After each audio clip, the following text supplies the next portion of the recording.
Hello दोस्तों, स्वागत है आपका टेक्निकल गिफ्ट में और स्वागत है हमारी एक और Q&A वीडियो में जिसमें मैंने लिए हैं आपको कुछ इंपॉर्टेंट क्वेश्चन और जिनके आगे लिखा हुआ था #askTG। तो ज़्यादा टाइम वेस्ट न करते हुए चलिए Q&A वीडियो शुरू करते हैं।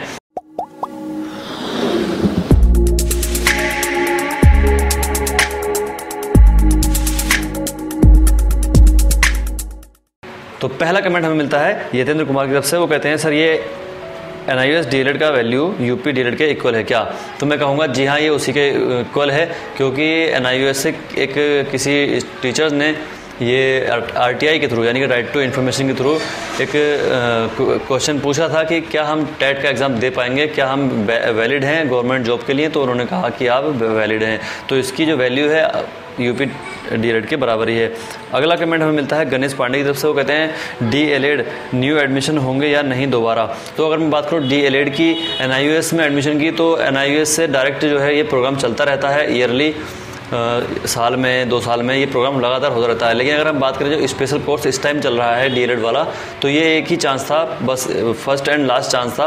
इसके बाद इसमें कोई भी दोबारा से चांस नहीं मिलेगा जिसमें आप घर बैठे अपना d.el.ed कर पाएंगे। अगर आप कहीं भी d.el.ed करते हैं तो आपको 2 साल का टाइम वहाँ पर देना ही पड़ता है। लेकिन ये जो स्पेशल d.el.ed चल रहा है इसमें सभी टीचर्स जो हैं वो d.el.ed कर रहे हैं अपने टीचिंग के साथ साथ। अगला कमेंट हमें मिलता है नरेश कौशिक की तरफ से। कहते हैं सर हॉल टिकट में रोल नंबर नहीं है क्या, एग्ज़ाम में एनरोलमेंट नंबर ही रोल नंबर होगा?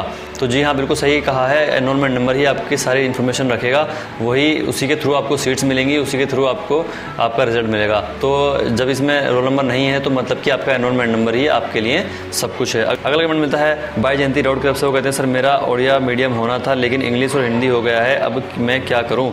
मैंने ओडिया में स्टडी किया है, प्लीज़ बताइए। देखिए ये जो क्वेश्चन है इसके जैसे करीब 20-30 क्वेश्चन मेरे पास पड़े थे जिसमें लिखा था कि हमारा मीडियम कुछ और है और हमें मिला है हिंदी और इंग्लिश, जो एडमिट कार्ड पे लिखा हुआ आ रहा है। तो मैंने इसके रिगार्डिंग भी एक वीडियो पिछली बनाई थी जिसमें मैंने बताया था, एक मैसेज NIOS की तरफ से आया हुआ, उसमें इन्होंने क्लियर कट कह दिया है कि आप जिस लैंग्वेज से बिलोंग करते हैं उसी लैंग्वेज में आप अपना पेपर देंगे, उसमें दूसरी कोई भी लैंग्वेज आपको मिक्स नहीं करनी है। भले ही आपने के एडमिट कार्ड पे कोई भी शो कर रहा हो, आपकी जो लैंग्वेज है, यानी कि अगर आप ओडिया के हैं तो आप ओडिया मीडियम से ही आप अपना एग्जाम देंगे। अगला कमेंट मिलता है मुजाद मियाँ की तरफ से। वो कहते हैं सर मेरा डेट ऑफ बर्थ चेंज होना है, क्या करें प्लीज़? जनवरी में NIOS के मेल भी किया था पर चेंज नहीं हुआ। देखिए अभी जो प्रोसेस है एग्ज़ाम की चल रही है, तो आपसे मैं ये कहूँगा कि आपका एडमिट कार्ड आ गया होगा, जो भी एडमिट कार्ड आया है आप उसमें एग्ज़ाम देने जाएँ और जब आप एग्ज़ाम देंगे वहाँ पर जो भी इन्फॉर्मेशन भरेंगे वो करेक्ट भरेंगे।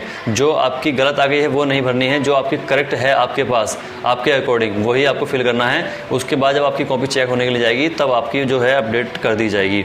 अगला कमेंट हमें मिलता है वीना कुमार की तरफ से। वो कहती है सर मुझे एग्ज़ाम का पैटर्न के बारे में बताएं, मैं थोड़ी कंफ्यूज हूँ, प्लीज़ प्लीज़ प्लीज़। तो इसको लेकर मैंने सुबह ही एक वीडियो बनाई है जिसमें कि NIOS ने सैम्पल पेपर जो है दोबारा से आपको प्रोवाइड करा दिए हैं, वो कैसे आपको मिलेंगे वो भी मैंने आपको बता दिया है। तो आप मेरी जो सुबह की वीडियो है वो देखें, आपको पूरा कन्फ्यूजन दूर हो जाएगा कि और आपको पूरा फॉर्मेट भी मिल जाएगा, पूरा पैटर्न मिल जाएगा कि आपको किस तरह के आपके क्वेश्चन पेपर आने वाले हैं। नेक्स्ट वन मिलता है अंकुर शर्मा की तरफ से। वो कहते हैं सर हॉल टिकट के साथ आइडेंटिटी कार्ड भी ले जाना है क्या? जी हाँ, हॉल टिकट के साथ आपका आइडेंटिटी कार्ड प्लस एक फ़ोटो प्रूफ ID, यानी कि आपका आधार कार्ड या आपका वोटर ID या आपका ड्राइविंग लाइसेंस, ये तीनों चीज़ों में से एक चीज़ आपके साथ जाएगी, प्लस आइडेंटिटी कार्ड जो आपका NIOS से अभी तक चलता हुआ आ रहा था, प्लस आपका हॉल टिकट। इन 3 चीज़ें आपको एक साथ अपने लेकर के जानी है आपके एग्जाम के लिए। अगला कमेंट मिलता है मधु पांडे की तरफ से। रोल नंबर नहीं है तो सीट्स कैसे पता चलेगा?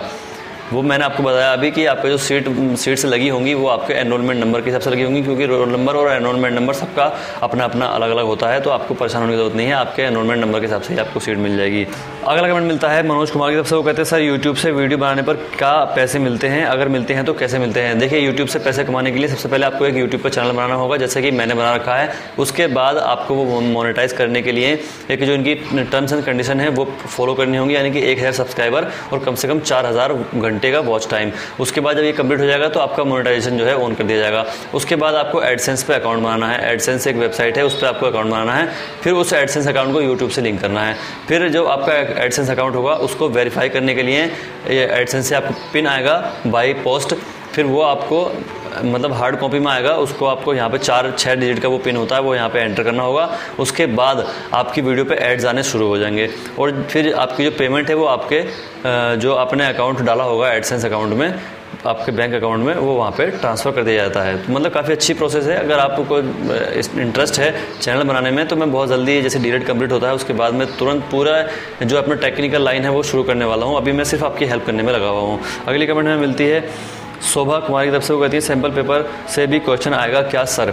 देखिए सैम्पल क्वेश्चन पेपर से क्वेश्चन आना मुश्किल है क्योंकि वो आपको पहले ही प्रोवाइड करा दिए गए हैं। अगर उसमें से ही क्वेश्चन आ जाएंगे तो ये तो चीटिंग हो गई। इसलिए आपको सिर्फ एक बताया गया है कि इस तरह का पैटर्न होगा जिसमें बहुविकल्पी भी होंगे, अति लघुत्तरीय होंगे, लघुत्तरीय क्वेश्चन होंगे और उसके बाद आपको इसमें उम्मीद नहीं रखनी है कि इसमें से भी कोई क्वेश्चन आने वाले हैं। अगला कमेंट हमें मिलता है झलक गोस्वामी की तरफ से, वो कहती हैं सर एग्जाम पेपर में लिखने के लिए एक कॉपी मिलेगी, दूसरी चाहिए तो क्या करना होगा? और इनका अगला क्वेश्चन है सर MCQs ब्लू पेन से भरना है। तो देखिए अगर मैं बात करूँ एक कॉपी की तो आपको 32 पेजेस की कॉपी होगी जो कि 70 मार्क्स के क्वेश्चन पेपर के लिए बहुत ज़्यादा होती है। तो आपसे वो भी नहीं भरी जाएगी, तो आपको परेशान होने की जरूरत नहीं है, आपको सेकंड कॉपी की कभी ज़रूरत ही नहीं पड़ेगी। और बात रही ब्लू पेन की तो आपको जितने भी आंसर हैं आपके ब्लू पेन से ही लिखने हैं, क्वेश्चन आपको ब्लैक पेन से लिखने हैं। अगला कमेंट मिलता है दीपक कुमार की तरफ से, वो कहते हैं सर एग्जाम में क्या क्या लेकर के जाना है? एग्ज़ाम में आपको एक पेंसिल ले जाएं, एक इरेजर ले जाएं, एक शार्पनर ले जाएं, एक ब्लू पेन, एक ब्लैक पेन, आइडेंटिटी कार्ड और आपका हॉल टिकट प्लस एक आइडेंटिटी प्रूफ, ठीक है, फोटो आइडेंटिटी प्रूफ। ये चीज़ें आपको लेकर के जानी है आपके एग्ज़ाम के लिए। तो बस आज की वीडियो में था इतना ही। उम्मीद है आपको वीडियो पसंद आई होगी और सभी को आपके अपने क्वेश्चंस के आंसर मिल गए होंगे। और अगर अभी भी आपके माइंड में कोई क्वेश्चन है, कोई क्वेरी है तो आप मुझसे पूछ सकते हैं #AskItTG लगाकर। और अगर अभी तक चैनल सब्सक्राइब नहीं कर रहा है तो चैनल सब्सक्राइब कर लो यार, प्यास लग रही है बहुत तेज़। और बेल आइकन को दबा देना लेटेस्ट अपडेट के लिए। मिलेंगे नए अपडेट के साथ अगली वीडियो में, तब तक के लिए जय हिंद जय हिंद जय हिंद, बाय बाय।